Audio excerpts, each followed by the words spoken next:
Ez a Kultúrház. A ma esti műsorvezető Winkler Nóra.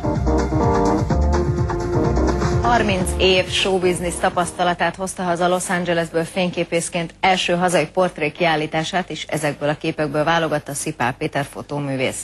És ha a Szipál név ismerősen cseng, hát az egyáltalán nem a véletlen műve, se Hollywoodban, se Pesten. A napokban mutattad be az elmúlt 30 év legjobb Los Angeles-i fotóit. Mi vitt oda, és mi hozott vissza? Hát egy nagy 747 Jumbo Jet. De hát abban az időben azt hiszem mindenki oda akart menni, itt kezdődött. A másik pedig, hát ugye fényképészként itt egy kicsit limitált volt a helyzet abban az időben, úgyhogy fényszög vagy főfotó, és különben ott megálltunk. És az embernek nagyobb ambíciói voltak, és hát nekem meg volt a lehetőségem, minek utána apám már ott volt, hát aztán ott neki meg volt a lehetőség, és elszaladtunk. A portréfotózásnál te mit tapasztalsz, hogy akit lefényképezel, mit szeret jobban látni? Egy olyan arcát, amivel ő könnyen azonosul, vagy örülnek, hogyha valamilyen meglepő képen látják magukat vissza? Hát ez attól függ, hogy mire kell a fénykép, mert nyilván nem lehet túl glamorizálni valakit, ha valami módon szükséges, hogy nézzen ki. A másik oldalon viszont, ha pedig kicsit promócióra van, akkor meg hát túl kell glamorizálni, mert de mindenki szeret egy kicsit, hogy picit jobban nézzen ki. Azt mondta mind nagyapám is, hogy úgy csinálja egy képet az emberekről, ahogy ők szeretnének kinézni, és egy picit jobban.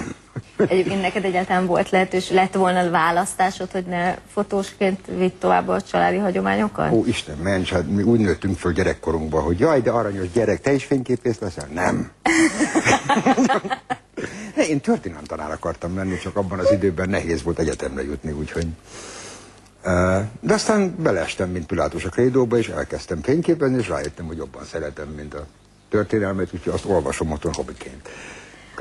Melyik volt a legráérősebb portréfotózásod, amire úgy igazán elég idő volt? Sosincs idő. Hollywoodban semmire nincs idő soha. Mindent 2 perc alatt meg kell csinálni, vagy másfél. Hát attól függ. Hát az volt a nagyszerű benne, hogy ugye egészen más a szisztéma. Tehát valaki bejön, akkor mit tudom én, 3-4-5 órát ott tölt úgyis. Tehát ez nem egy 5 perces munka, hogy csinál 3 képet az ember és menjenek haza. Úgyhogy általában, de hát ez attól függ. Hát van, akivel kellemes volt az élmény, van, akivel kellemetlen volt az élmény. Hát ami kellemetlen, azt ember kicsit sietteti. És te tartottad magad ahhoz, ami az apádnak a hitvallása, hogy érzelmi értelemben távolságot kell tartani az alanytól?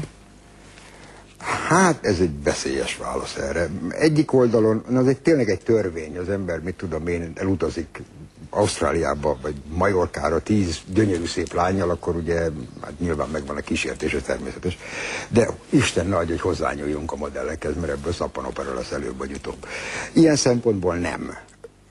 Akkor sem, hogy az ember túl szubjektív, mert mit tudom én, véletlenül a lány vagy a modell, akit fényképez az ember, az a női ideálod, akkor az ember elolvad egy kicsit, de hát erre vigyázni kell, mert akkor ugye hirtelen szegény lány kancsal, és nem veszük észre, mert hát jaj, úgyis szép. Úgyhogy bizonyos fokig nem szabad beleavatkozni, de azért nem kell úgy nézni, mint egy üvegpoharat sem, mert bizonyos fokig azért egy interaktív dolog ez. Tehát ahogy a modell viselkedik, az attól függ, hogy én hogy viselkedek, és az ember, mint egy porosz törzsőrmester, akkor nem mindig dolgoznak a dolgok. De attól függ, ki a modell. Van, aki erre reagál, van, aki arra. Mindig vicceltem, hogy egyszer egy lány annyira ideges volt, hogy egyszerűen nem lehet vele semmit csinálni. El kell terelnem a figyelmét valahogy. És egy 19 éves tipikus ilyen playmate, playboy, blond hair, minden. Egy óráig beszéltem neki a tatár nehéz lovassági taktikákról. Egy gyönyörű képeket csináltam róla. Jó, hát ebben nagy trükkök lehetnek. Köszönjük szépen, hogy itt voltál. Nagyon szépen köszönöm.